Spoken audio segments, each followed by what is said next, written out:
For years, she told everyone I was worthless because I couldn't give her grandchildren.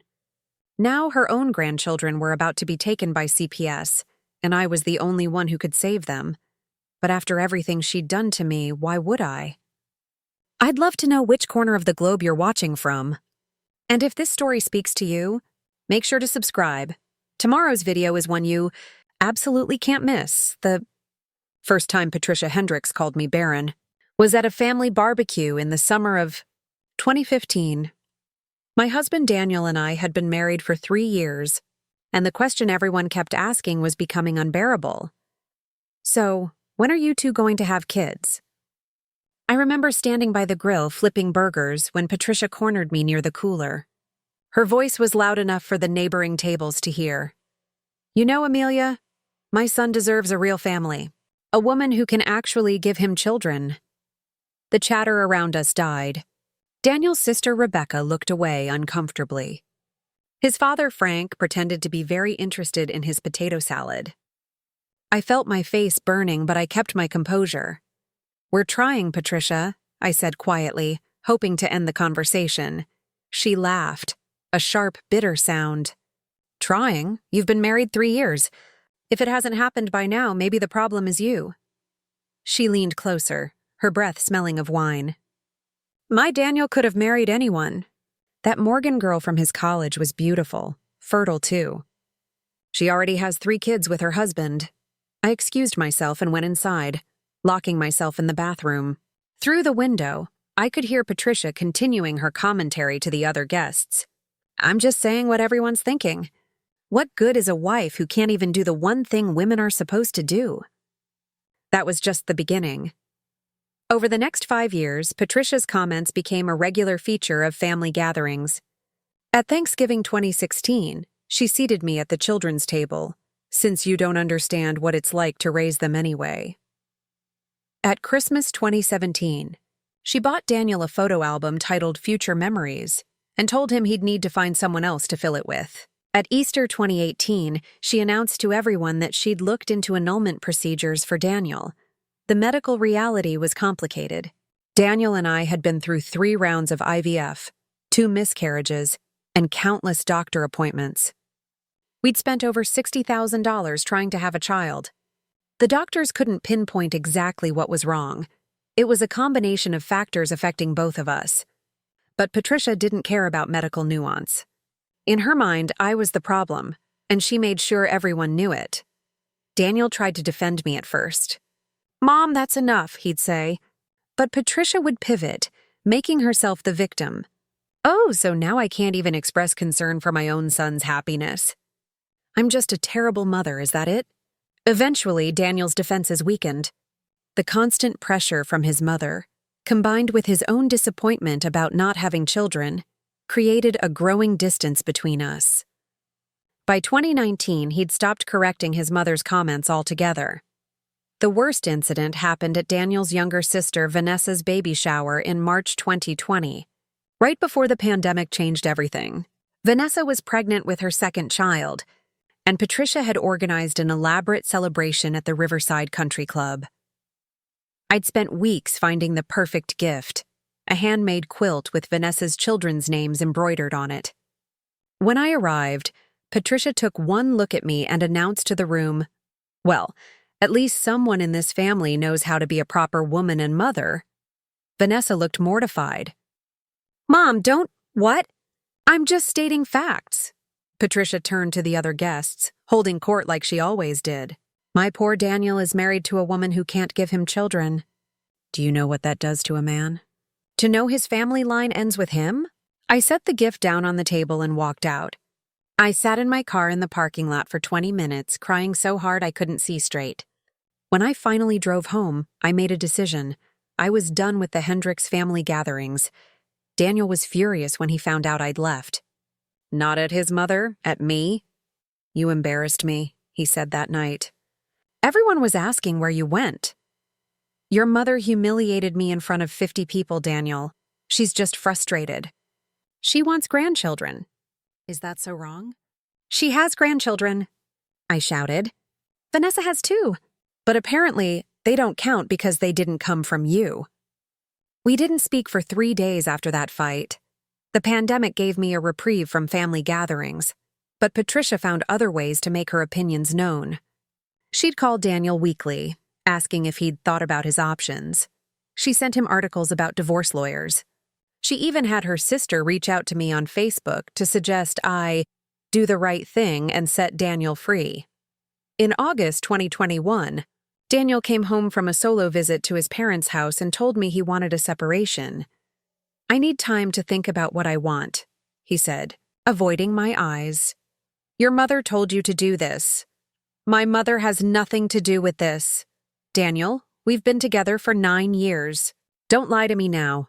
He packed a bag and moved into his parents' house. Patricia called me the next day, her voice dripping with false sympathy. "I'm so sorry things didn't work out, Amelia. But really, this is for the best. Daniel needs a fresh start with someone who can give him the family he deserves." I didn't respond. I just hung up the phone. The divorce was finalized in January 2022. Daniel married someone else, a woman named Courtney, 8 months later. Patricia made sure to send me a wedding announcement with a handwritten note. "See, some women know how to make a man happy." I threw it in the trash and tried to move on with my life. I threw myself into my work as a child psychologist at the Denver Children's Hospital. Ironically, the woman Patricia had called worthless because she couldn't have children spent every day helping other people's children heal from trauma.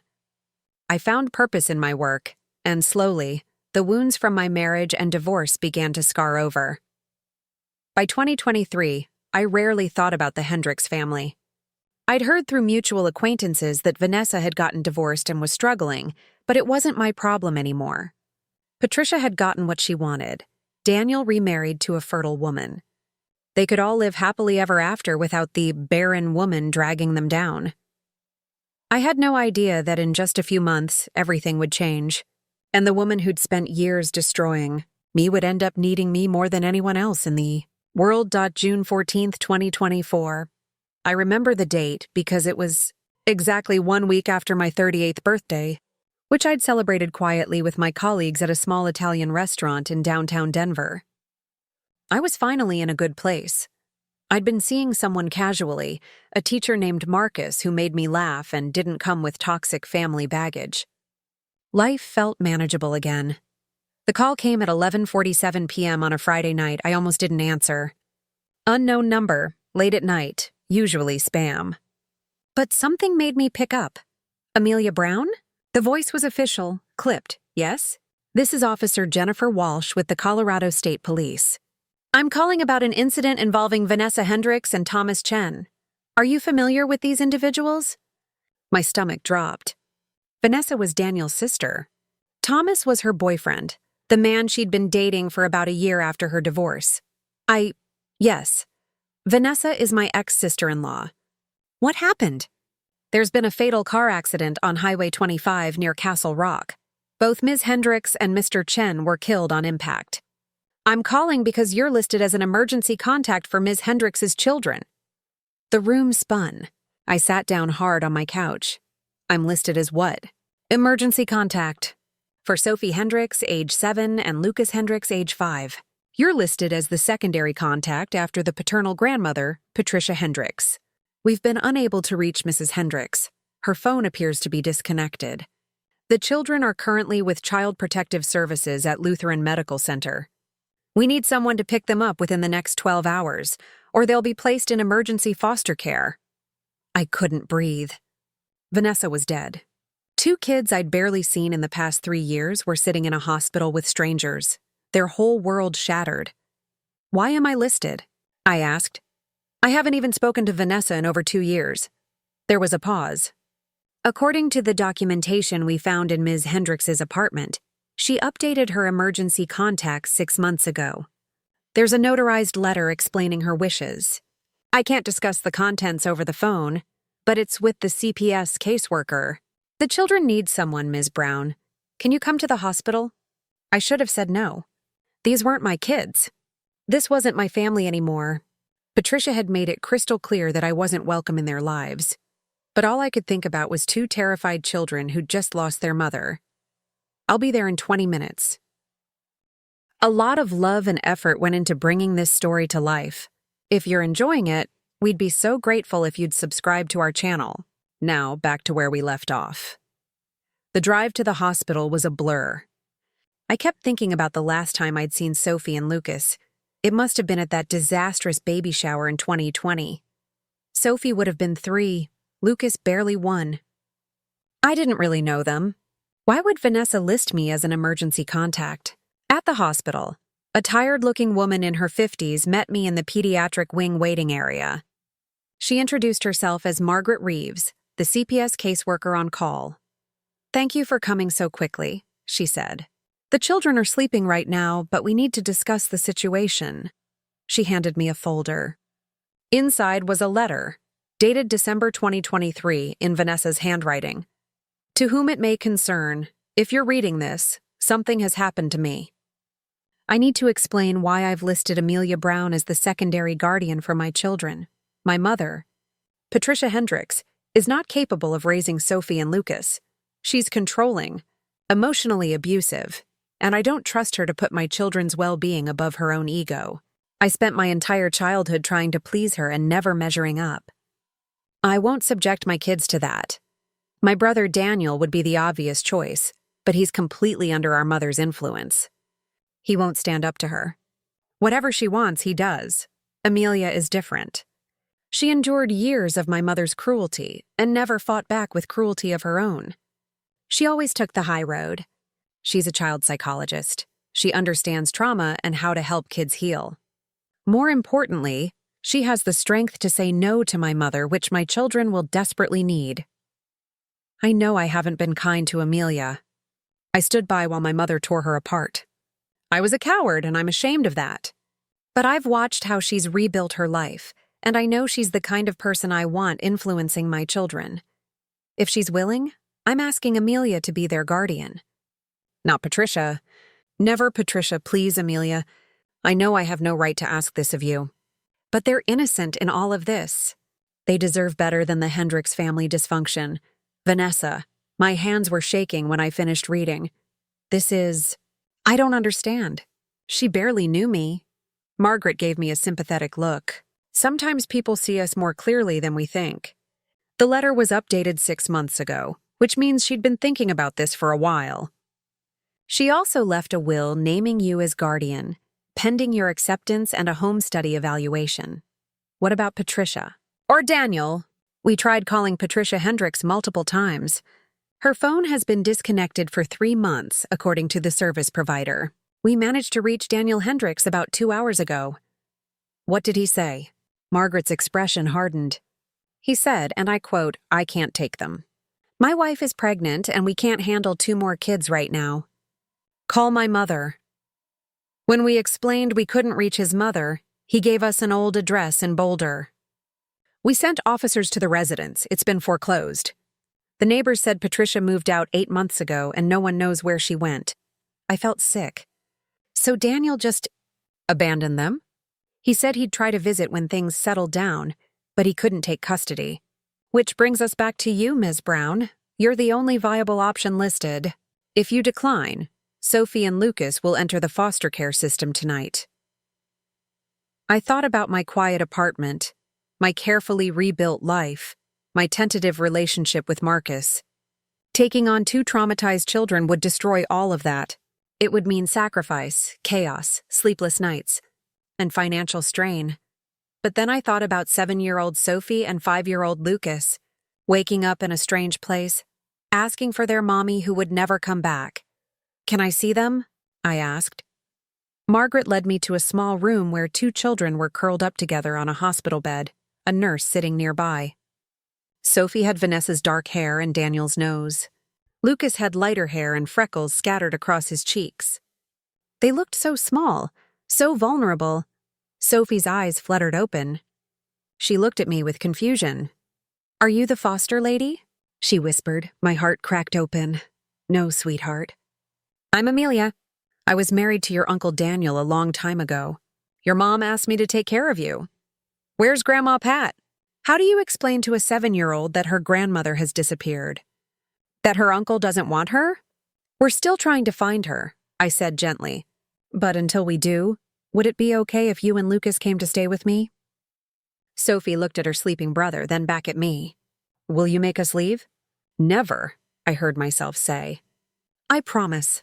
I turned to Margaret. What do I need to do? Sign here, she said, producing paperwork. This is temporary emergency custody. We'll need to do a home study within the next 2 weeks, background checks, and finalize the guardianship through the courts. But for now, you can take them home. I signed the papers with a pen that felt impossibly heavy. As I carried Lucas to my car and Sophie walked beside me holding my hand, I wondered what I'd just done. I'd taken responsibility for the grandchildren of the woman who'd called me worthless and barren. The irony wasn't lost on me.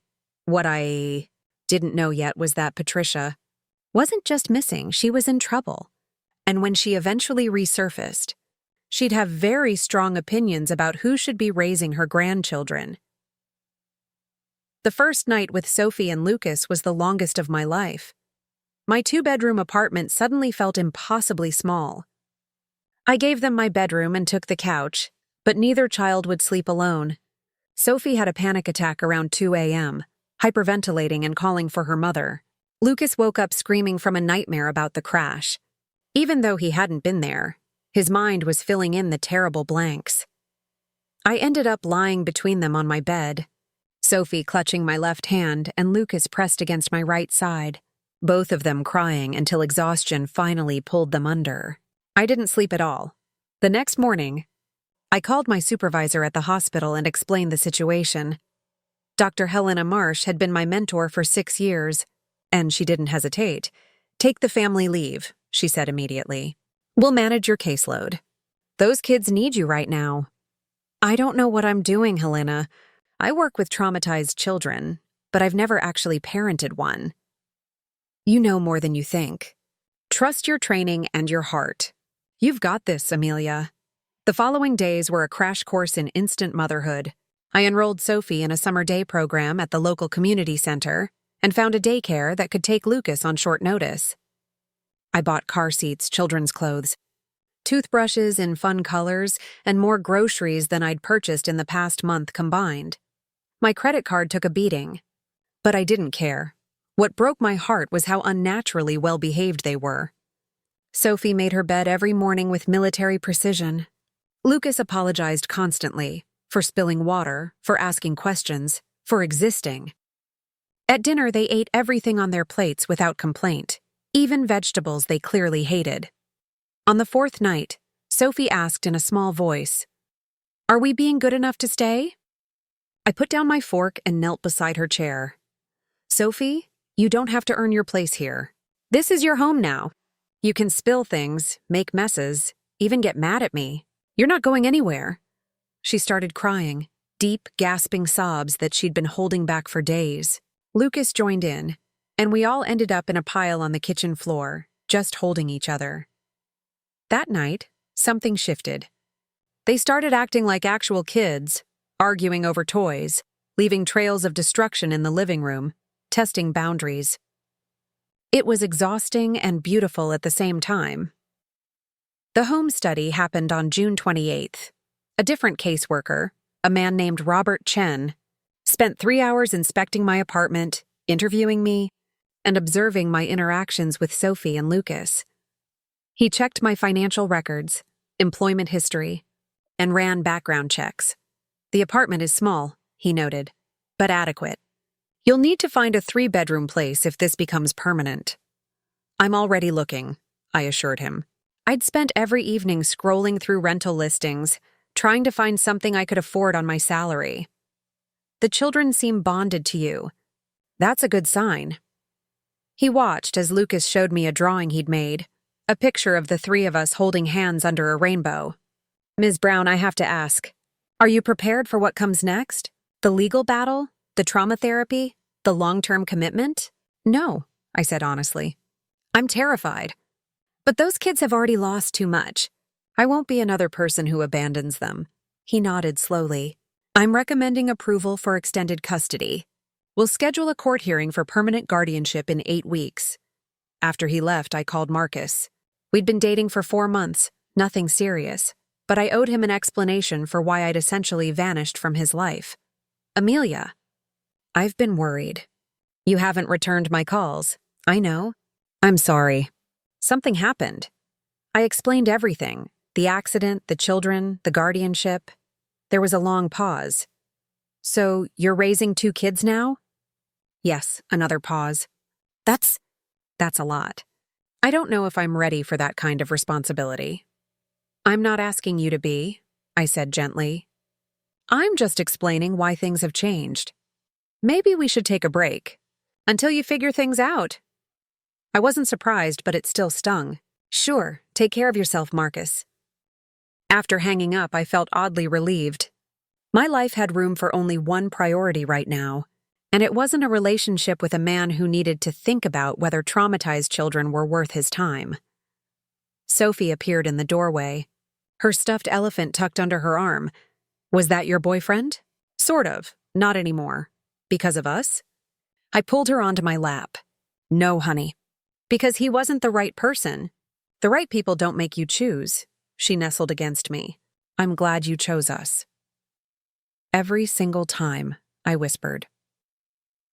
On July 3rd, I got my first real glimpse of the trauma we were dealing with. I'd taken the kids to the park, trying to establish some normalcy. Sophie was on the swings when a burgundy sedan drove past, the same color as the car Vanessa had been driving when she died. Sophie froze mid-swing, her face turning white. Then she started screaming. I ran to her, but she fought me, thrashing and hitting, completely unreachable. Lucas started crying in panic. Other parents stared. I finally got Sophie to the car, where she vomited in the parking lot and then collapsed into my arms, shaking. I saw it, she sobbed. The red car. It was crashing. Mommy was screaming. But Sophie hadn't been in the car. She'd been at a sleepover when the accident happened.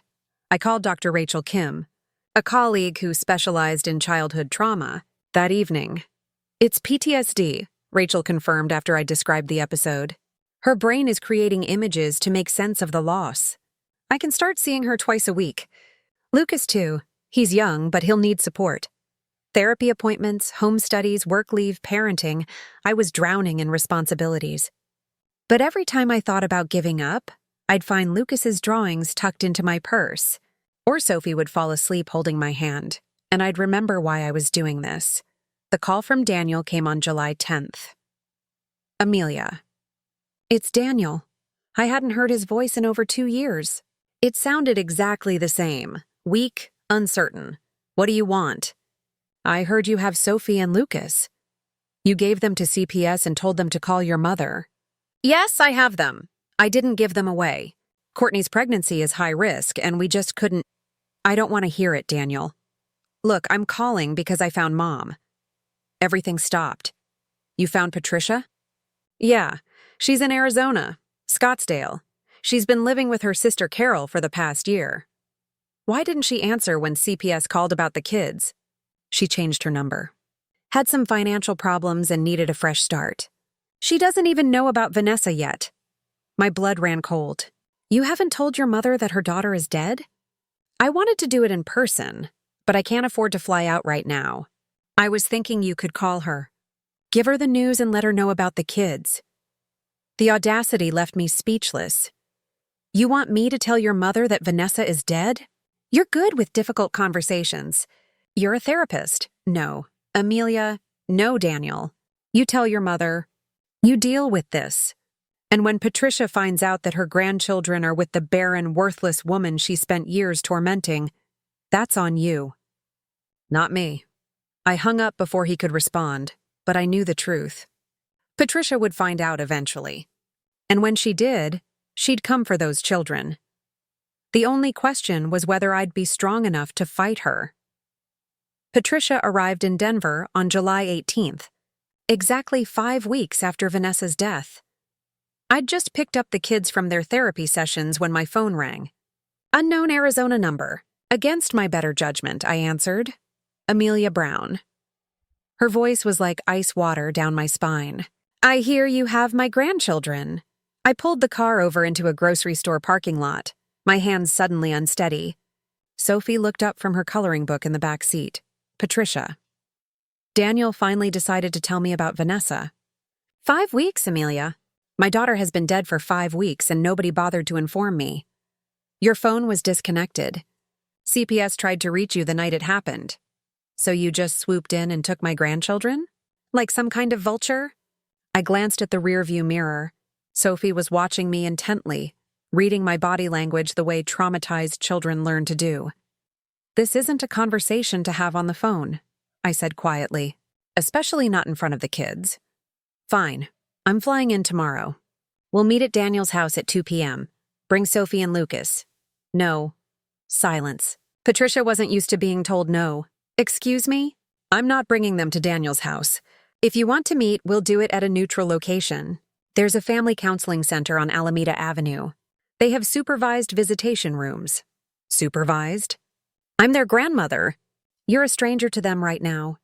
They've been through massive trauma. Any reunification needs to be done carefully, with professional support. Patricia's laugh was sharp and ugly. You've been reading your psychology textbooks, haven't you? This is what you do, isn't it? Take other people's families and play savior? I closed my eyes and counted to 5.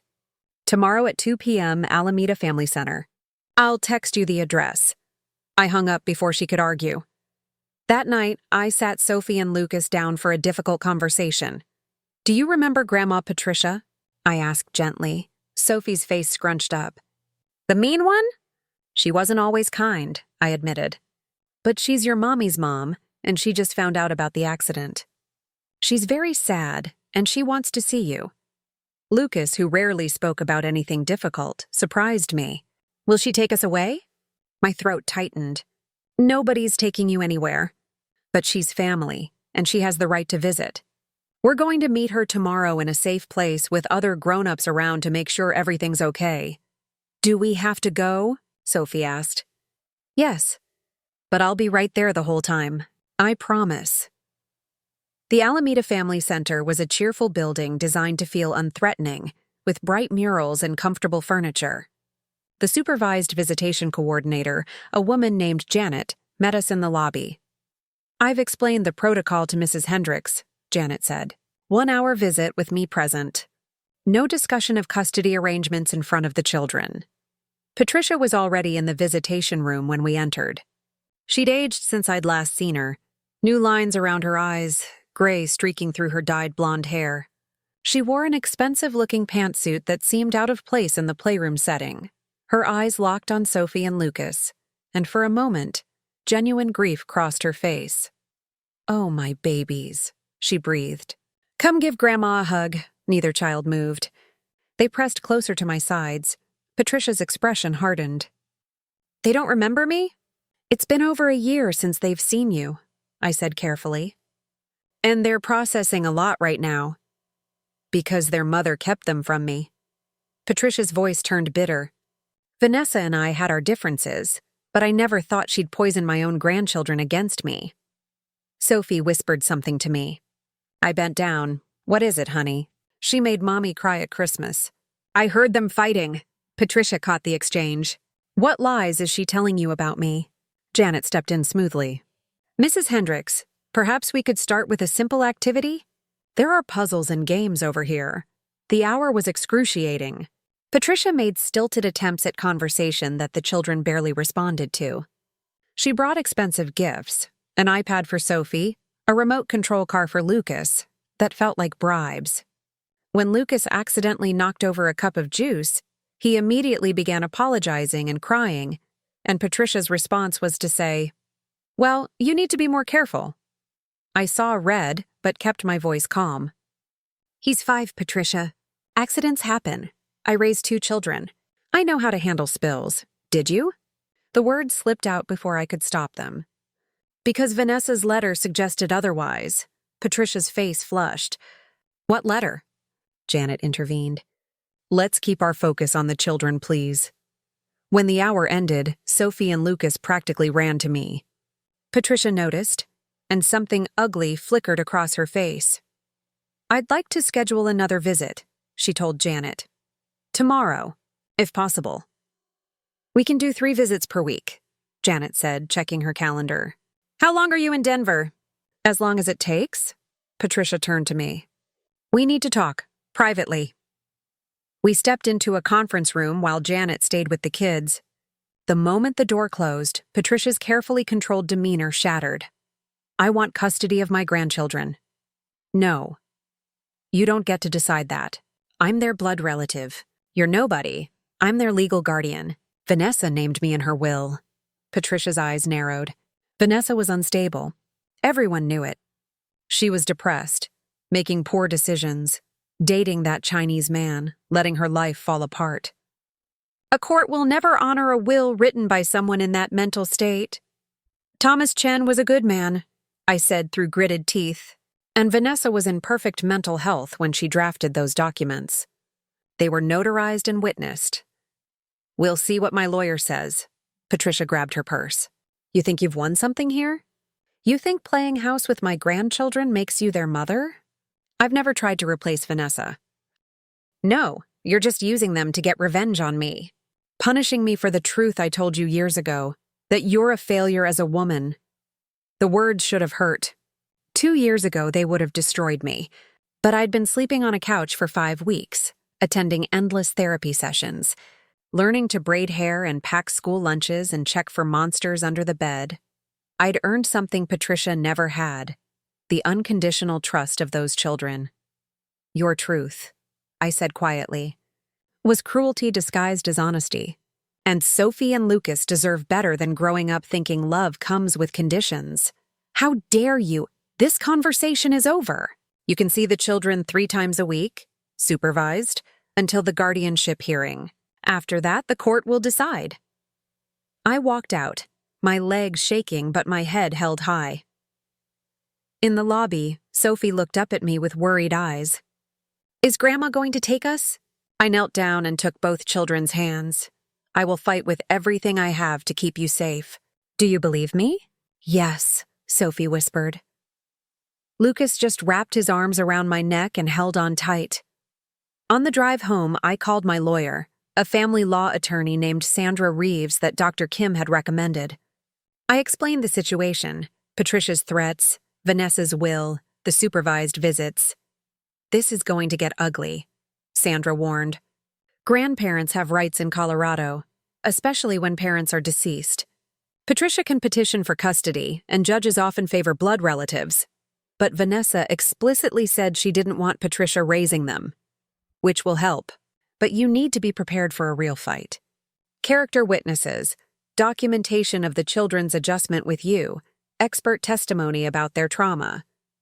Can you afford this? I thought about my savings account, already depleted from a month of unexpected expenses. I'll figure it out. Good. Because Patricia's going to come at you with everything she has. And given what you've told me about your history with her, she won't fight fair. That night, after the kids were asleep, I sat at my kitchen table surrounded by legal documents, therapy reports, and financial statements. The guardianship hearing was scheduled for August. Churty, just 5 weeks away, 5 weeks to prove that a woman once called barren and worthless was the best person to raise 2 children who'd lost everything. I picked up Lucas's drawing from earlier that day, another picture of our little family, this time with the words, I love you, Amelia, written in shaky letters across the top. Patricia could bring her lawyers, her money, her blood claims, but she'd never have what I had, Sophie and Lucas's hearts, and I would burn my entire life down before I let her take them. Patricia's lawyer filed a petition for custody 3 days after our meeting at the family center. The document arrived via certified mail, 23 pages of legal arguments explaining why I was unfit to raise Sophie and Lucas. I sat on my couch reading it while the kids were at day camp, my coffee growing cold beside me. According to Patricia's attorney, a man named Richard Westbrook from one of Denver's most expensive family law firms, I was an unstable single woman with no parenting experience who had inserted herself into a family tragedy for unknown motives. The petition claimed I was alienating the children from their blood relatives and that my history of infertility suggested potential psychological issues around motherhood. That last line made me physically sick. Sandra called an hour later. Having received her copy, "They're playing dirty already," she said. "Using your infertility as evidence of instability. That's low even for custody cases. Can they do that?" "They can try. We'll object, and most judges would see it for what it is: character assassination." "But Amelia, you need to understand something. Westbrook doesn't come cheap. Patricia's spending serious money on this, which means she's serious about winning." "Where's she getting the money?" "Daniel said she had financial problems. I don't know, but I'm going to find out. In the meantime, we need to build your case. I need everything. Therapy reports showing the kids' progress with you, statements from their teachers and counselors, documentation of every supervised visit with Patricia, financial records proving you can support them." I spent the next week gathering evidence. Dr. Kim provided detailed reports showing Sophie's PTSD symptoms had improved significantly since living with me. The daycare director wrote a glowing letter about Lucas's adjustment. My bank statements showed I'd been financially responsible, even if my savings were depleted, but the supervised visits with Patricia were becoming a problem. At the second visit, Patricia brought her sister Carol, a carbon copy of Patricia, just 10 years older and somehow even more judgmental. "These poor babies," Carol said loudly, looking around the playroom like it was contaminated. "Living in some cramped apartment with a stranger when they have a family who loves them." Sophie, playing with blocks in the corner, threw one across the room. It hit the wall with a sharp crack. "Sophie!" Patricia snapped. "That's unacceptable behavior. I'm angry." Sophie shouted back, the first time she'd really expressed any emotion to Patricia. "Well, get unangry." "That's not how we act in this family," I stood up. "Actually, it's healthy for her to express her feelings. Her therapist is working with her on emotional regulation." Carol scoffed. "Therapist. She's 7 years old. What she needs is discipline, not coddling." Janet, the supervisor, intervened. "Let's take a breath, everyone." But the damage was done. Sophie refused to interact with Patricia or Carol for the rest of the hour, and Lucas had a meltdown in the car on the way home, screaming that he didn't want to go back. The third visit was worse.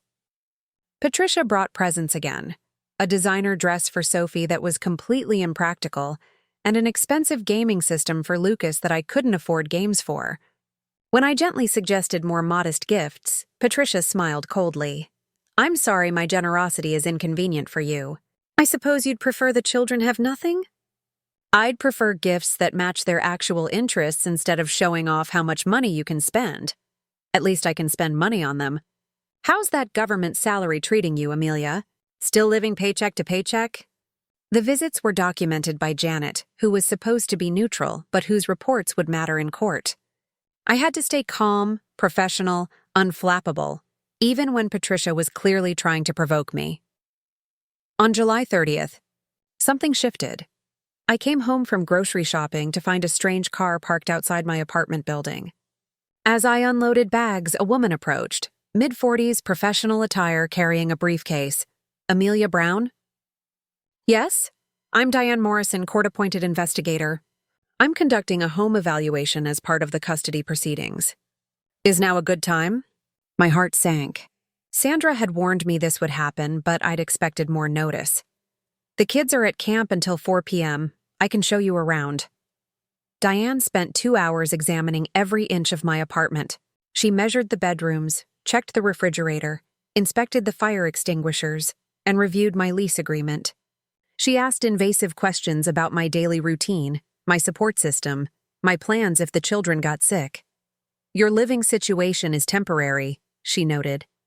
"This apartment doesn't meet the long-term housing requirements for 2 children. I'm actively looking for a 3-bedroom place. I have appointments to view rentals this weekend. Have you been approved for any?" "Not yet. Landlords want to see stable long-term income and with the legal fees." She made a note. "What about family support? Do your parents help with childcare?" "My mother passed away when I was 19. My father remarried and lives in Florida. We're not close." More notes. "Friends? Community?" "My colleagues at the hospital have been supportive. Dr. Helena Marsh, my supervisor, wrote a reference letter. And the kids' therapist, Dr. Rachel Kim, can speak to our progress." Diane's expression was unreadable. Mrs. Hendricks presented me with some concerning allegations. She claims you're using the children to get revenge on her family, that you've prevented her from seeing them except under restrictive conditions. My hands clenched.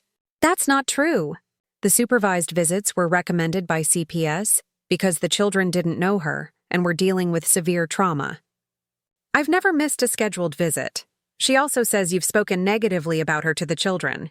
Absolutely not. I've never disparaged Patricia or any family member in front of Sophie and Lucas. Can anyone corroborate that? Janet, the visitation supervisor. She's present for every interaction. Diane made more notes, her pen scratching across the page. I'll need to interview the children separately. Is that acceptable? No, I wanted to scream. They've been through enough. But I knew refusing would look bad. Yes. But please, they're fragile right now. Sophie has PTSD and Lucas has severe anxiety. I'm trained in child forensic interviewing. I'll be gentle. When I picked up the kids from camp that afternoon, I had to explain that a nice lady would be asking them some questions the next day. Sophie's face went white. Are they taking us away? No, sweetheart. She just needs to understand how you're doing. You tell her the truth about your feelings, about what you want. Okay? The interviews happened at the family center with Dr. Kim present. I wasn't allowed in the room, so I sat in the hallway for 90 agonizing minutes, imagining all the ways it could go wrong. When they emerged, Lucas ran to me immediately and buried his face in my stomach. Sophie looked tired but okay. How did it go? I asked Dr. Kim quietly. Sophie was articulate and honest. Lucas struggled a bit. He's so young, but he was clear about his preferences. Diane will include their statements in her report. That night, Sophie crawled into my bed around midnight. I told her I want to stay with you, she whispered. Was that okay? Tears burned my eyes. That was perfect, honey. You told the truth. Grandma Patricia is going to be mad. Maybe. But what matters is what's best for you and Lucas, not what makes grown-ups happy. She was quiet for a moment. Amelia? Yeah? Can I call you Mom? The question knocked the air from my lungs. Sophie. Not instead of my real mom. Just also. Is that okay? I pulled her close, my heart breaking and healing at the same time. That would be an honor. On August 4th, Sandra called with news. I found out where Patricia's getting her money. Her sister Carol sold her house in Scottsdale and is bankrolling the legal fight. We're talking at least $50,000 in legal fees so far. Why would Carol do that? According to my sources, Carol lost her own daughter to addiction 5 years ago. No other children. She sees Sophie and Lucas as a second chance, her chance to fix what went wrong with her own kid. The picture became clearer and more terrifying. This wasn't just Patricia wanting custody. This was two grieving women trying to resurrect their failed relationships with their daughters through Sophie and Lucas. What do we do? I asked. We show the court that those children aren't therapy projects for broken adults. We prove they're thriving with you, and we hope the judge sees through Patricia's performance. And if they don't? Sandra's pause said everything. Then we appeal. But let's not get ahead of ourselves. We have 3 weeks until the hearing. I need you to focus on documenting everything, every milestone, every therapy session, every moment that proves you're the right guardian. I became obsessive about documentation. I photographed Lucas's first successful day at kindergarten orientation. I recorded Sophie reading an entire chapter book by herself. I saved every drawing, every report card, every therapy note. But late at night, after the kids were asleep, doubt crept in. What if the judge agreed with Patricia? What if being a blood relative mattered more than being the person they loved? What if my best wasn't good enough? I'd look at Sophie and Lucas sleeping peacefully in their beds, finally feeling safe after months of chaos, and I'd make the same promise to myself every night. I would not let them down. Even if it cost me everything. The hearing was 17 days away. On August 9th, 2 weeks before the hearing, I received a phone call that changed everything. Ms. Brown? This is Father Miguel Santos from St. Catherine's Parish in Boulder. I hope I'm not calling at a bad time. I frowned, shifting my phone while stirring pasta sauce for dinner. I'm sorry, I don't think we've met. No, we haven't, but I was Vanessa Hendrix's priest. She attended Mass here regularly for the last year of her life. The wooden spoon slipped from my hand and clattered into the pot. Vanessa went to church? Every Sunday. She found faith again after her divorce and said it helped her process the pain of her childhood. He paused.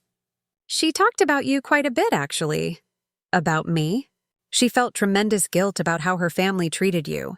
She said you were the only person in her brother's life who'd ever stood up to Patricia, and that watching her mother destroy your marriage was her biggest regret, that she didn't defend you.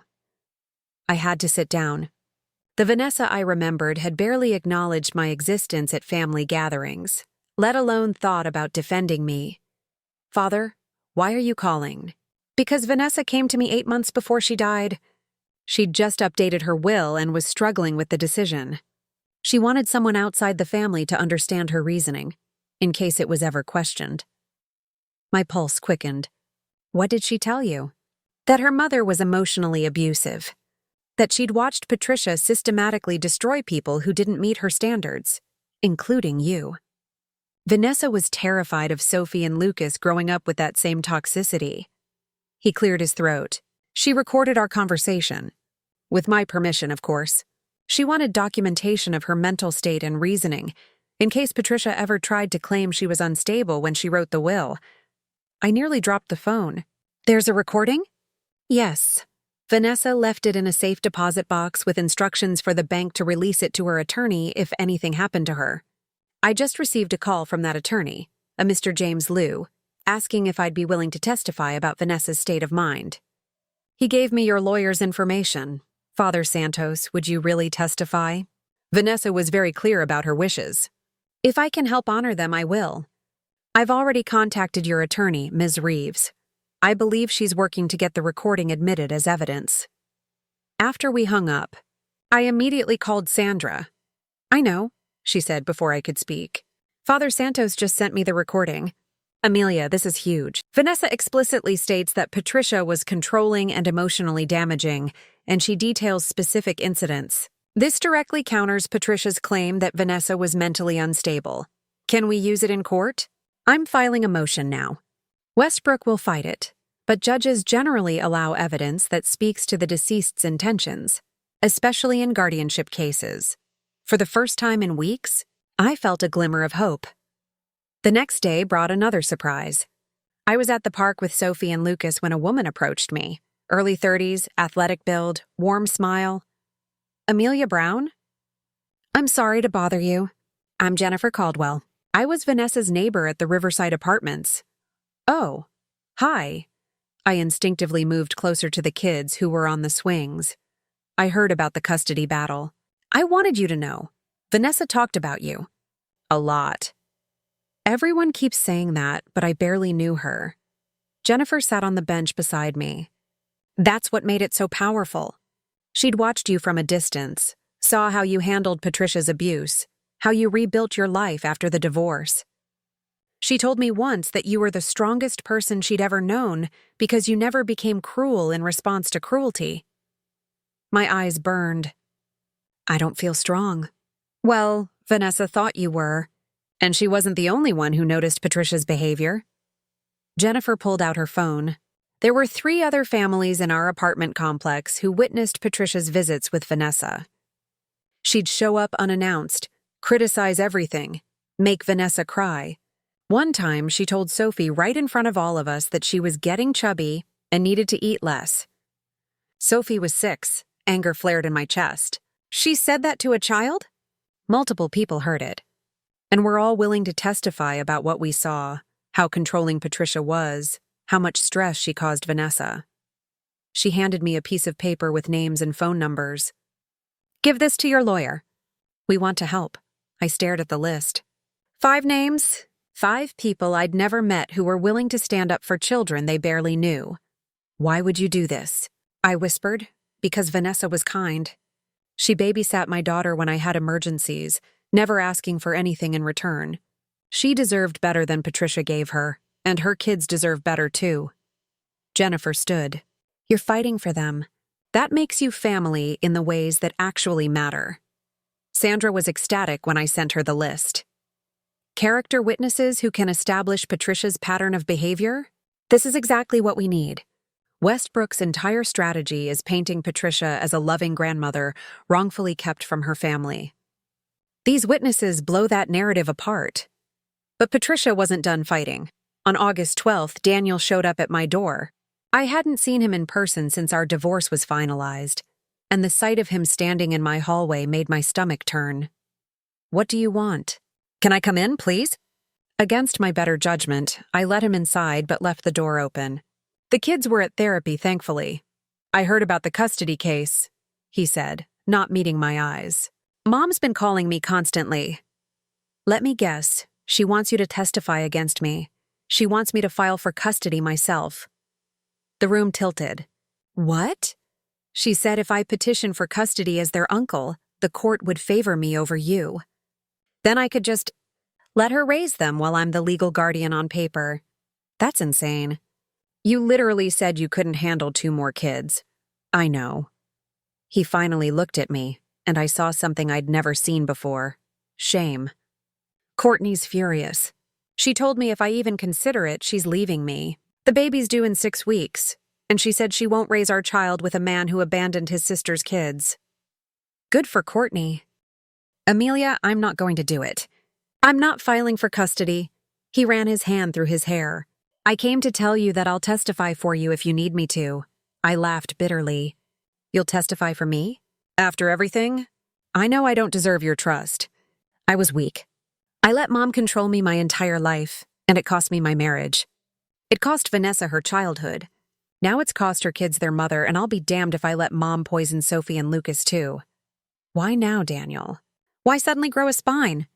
Because Vanessa left me a letter too. Not about guardianship, just explaining why she'd cut Mom out. She listed every cruel thing Mom did to us growing up. Things I'd buried or justified or ignored. His voice cracked. She wrote that she used to pray I'd protect her from Mom, but I never did. And she was right. I was a coward. You're still a coward. You're just a coward with guilt now. Maybe. But if testifying helps keep those kids away from Mom, I'll do it. They deserve what we never had. Someone who actually protects them. After he left, I called Sandra. Daniel Hendricks wants to testify for our side. She was quiet for a moment. The uncle who refused to take custody now wants to speak against his own mother. Apparently, Vanessa left him a letter detailing Patricia's abuse. It triggered a crisis of conscience. Can we trust him not to fall apart under cross-examination? No idea, but having a blood relative testify against Patricia might be powerful. All right. I'll prepare for him. But Amelia? Keep your expectations low. People like Daniel have a history of caving under pressure. She was right to be cautious. But I couldn't help feeling like the tide was slowly turning. Father Santos's testimony. Jennifer and the neighbors. Daniel's guilty conscience. Vanessa's recording.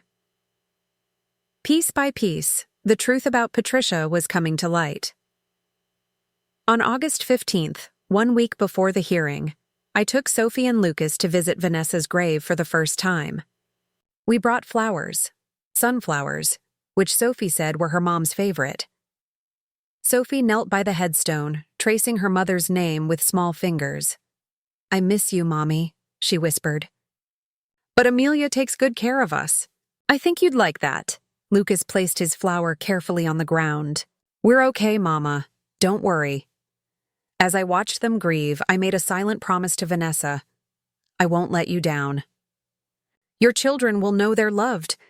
They'll grow up safe. I swear it. Walking back to the car, Sophie slipped her hand into mine. Mom? She tested the word carefully. Are you scared about court? A little, I admitted. But I'm more determined than scared. Good. Because Grandma Patricia is really mean, and somebody has to stop her. Out of the mouths of babes, 7 days until we faced Patricia in court. 7 days until a judge decided if love was stronger than blood. I'd spent my whole life being told I wasn't enough, not fertile enough. Not worthy enough, not good enough. Now I had one chance to prove that the woman Patricia had called barren and worthless was exactly what Sophie and Lucas needed, and I wasn't going to waste. It ought August 23rd, 2024. The day that would determine everything. I'd barely slept the night before. Sandra had prepped me for hours about what to expect, how to answer questions, how to stay composed under pressure. But no amount of preparation could calm the terror coursing through me as I walked into the Denver County Courthouse. Sophie and Lucas were with Dr. Kim at her office. Sandra had advised keeping them away from the courthouse to avoid additional trauma. They'd each given me something that morning. Sophie had tucked a drawing into my purse, and Lucas had insisted I wear his lucky superhero bracelet. "You're our superhero," he'd said, wrapping it around my wrist. The courtroom was smaller than I'd expected. Judge Carmen Rodriguez presided from the bench, a woman in her early 60s with sharp eyes and an expression that revealed nothing. Sandra sat beside me at one table. Across the aisle, Patricia sat with Richard Westbrook and Carol, both women dressed impeccably, projecting an image of respectable family matriarchs. Patricia wouldn't look at me. Carol glared daggers. "All rise," the bailiff announced. The hearing began with opening statements.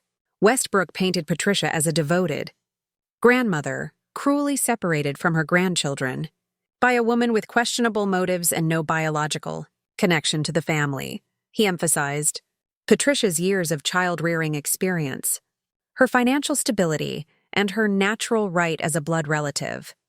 Sandra countered by focusing on Vanessa's explicit wishes and the children's current well-being. This case isn't about what Patricia Hendricks wants. It's about what Sophie and Lucas need, and what their mother, Vanessa Hendricks, knew they needed when she carefully and deliberately chose Amelia Brown as their guardian. Judge Rodriguez looked between both attorneys. "I've reviewed the submitted materials, including the deceased mother's will, the home study reports, and character statements from both parties. Let's proceed with testimony." Westbrook called Patricia first. She took the stand with practiced grace, dabbing at her eyes with a tissue as she spoke about losing Vanessa. "My daughter and I had our disagreements, but I loved her deeply. These children are all I have left of her." "Mrs. Hendricks," Westbrook said gently, "can you describe your relationship with your grandchildren?" "I adored them from the moment they were born.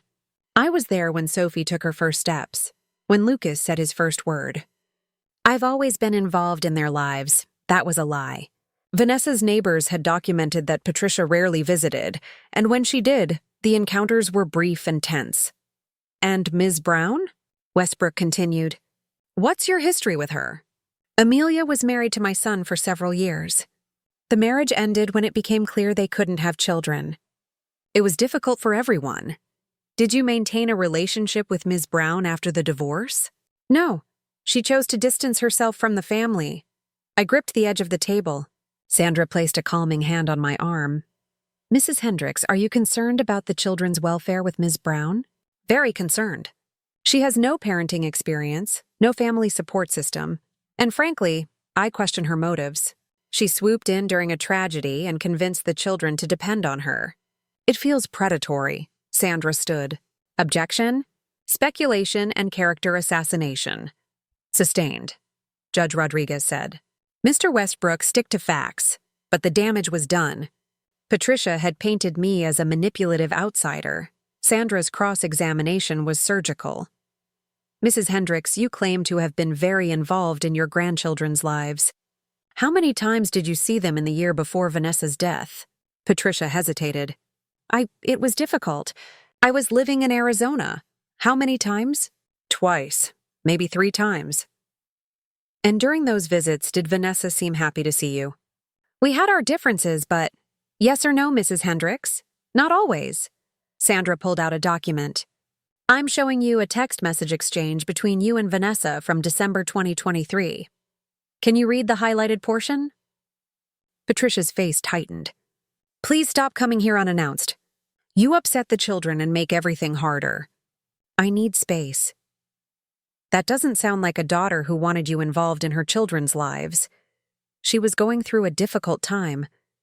and yet she specifically named Amelia Brown, not you, as guardian in her will. Why do you think that is? My daughter wasn't thinking clearly. She had the will drafted by a licensed attorney and had it notarized. She discussed her decision with her priest. She left a recorded statement explaining her reasoning. Does that sound like someone who wasn't thinking clearly? Westbrook objected, but Judge Rodriguez overruled him. I'll allow it. Mrs. Hendricks, please answer. Patricia's composure cracked. Vanessa was poisoned against me by years of feminist therapy and outside influences. She didn't understand that family is forever. Even when that family is toxic? Sandra pressed. Objection. Westbrook was on his feet. Withdrawn, Sandra said smoothly.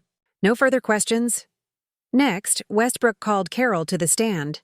She testified about Patricia's devotion to family and claimed the children needed proper grandparental guidance that I couldn't provide. Sandra destroyed her credibility in 3 questions. Ms. Peterson, how many times have you met Sophie and Lucas? Twice. And you're funding this custody battle to the tune of over $50,000 for children you've met twice? I'm supporting my sister. You lost your own daughter to addiction 5 years ago, correct? Carol's face went white. That's not relevant. It is if you're projecting your grief onto your sister's grandchildren. No further questions. Then came the witnesses who changed everything. Father Santos testified about Vanessa's state of mind, her fears about Patricia, and her deliberate choice to protect her children. Vanessa was one of the clearest-minded people I've ever counseled. She knew exactly what she was doing. Jennifer Caldwell and 2 other neighbors described witnessing Patricia's controlling behavior, her criticism of Vanessa, and the incident where she body-shamed 6-year-old Sophie. Daniel took the stand looking like he might vomit. But when Sandra asked him about growing up with Patricia, something shifted in him. My mother has very fixed ideas about how people should be, he said quietly. If you don't meet her standards, she tears you down. She did it to Vanessa. She did it to Amelia.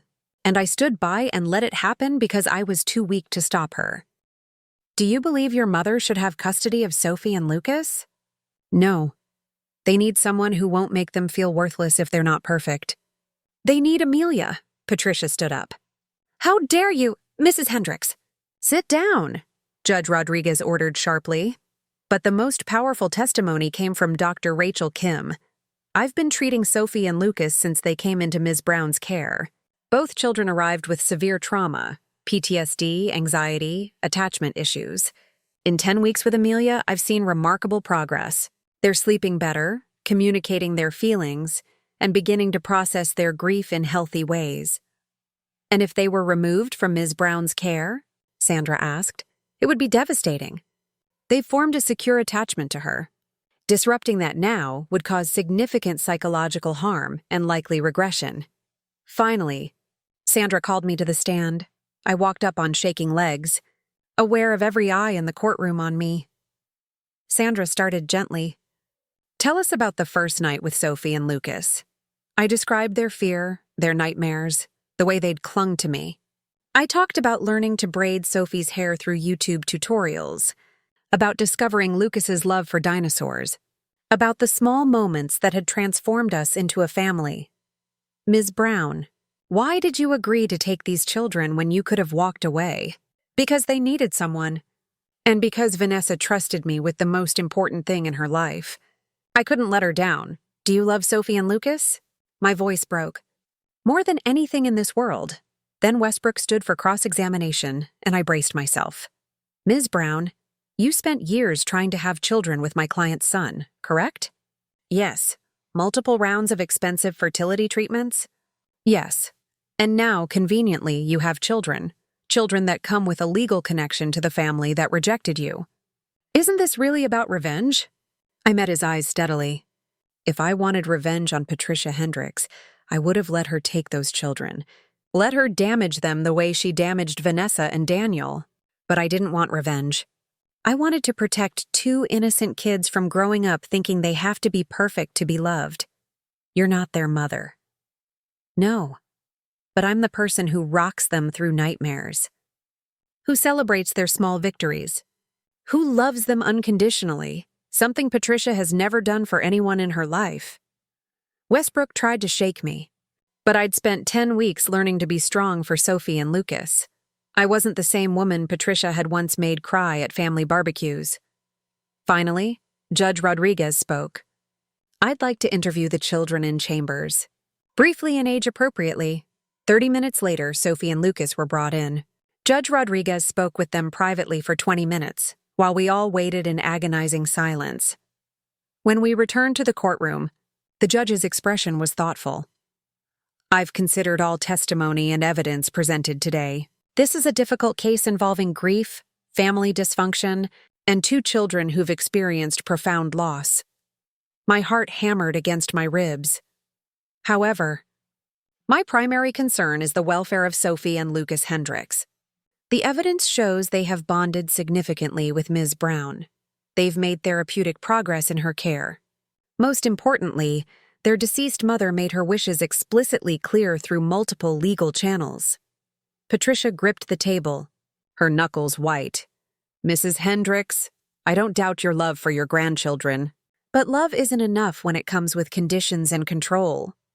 These children deserve to grow up in an environment where they feel unconditionally accepted. Rodriguez looked directly at me. Full legal guardianship is granted to Amelia Brown. Mrs. Hendricks will be allowed supervised visitation once monthly, pending the children's comfort level. This court is adjourned. The gavel came down. I couldn't breathe.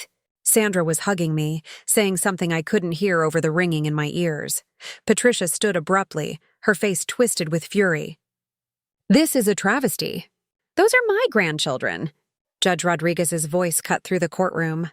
Mrs. Hendricks, this decision is final. Any further disruption and I'll hold you in contempt.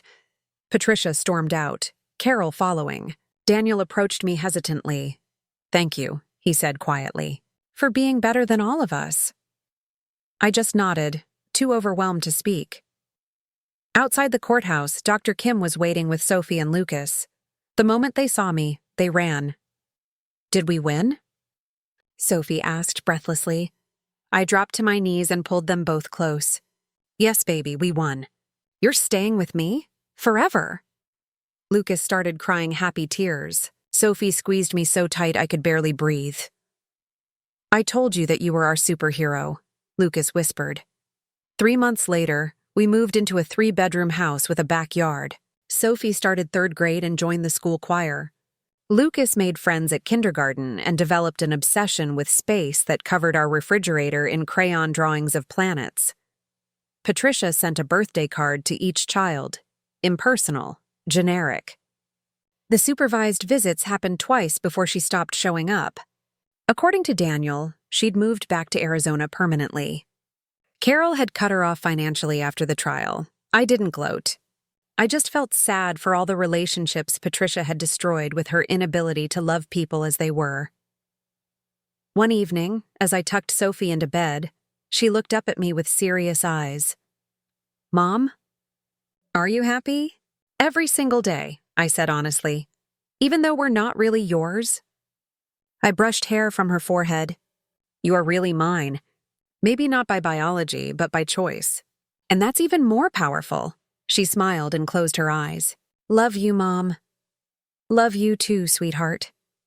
In the living room, Lucas had fallen asleep on the couch during movie night, his head on my lap. I looked around at the organized chaos of our home.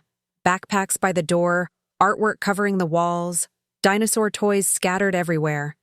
This was my family. Not perfect. Not what I'd planned, but absolutely, completely, beautifully mine. Patricia had called me barren and worthless, trying to define me by what I couldn't do, but she'd been wrong. I wasn't barren. I was a mother to 2 incredible children who needed me. I wasn't worthless. I was exactly what Sophie and Lucas needed, someone who would fight for them, protect them, and love them unconditionally. And that made me richer than Patricia would ever understand. Looking for more? We've got 2 amazing stories ready for you right on screen. If this one touched you, these are absolutely worth your time. Click to watch them now. And hey, Subscribe and hit that bell to never miss our latest uploads.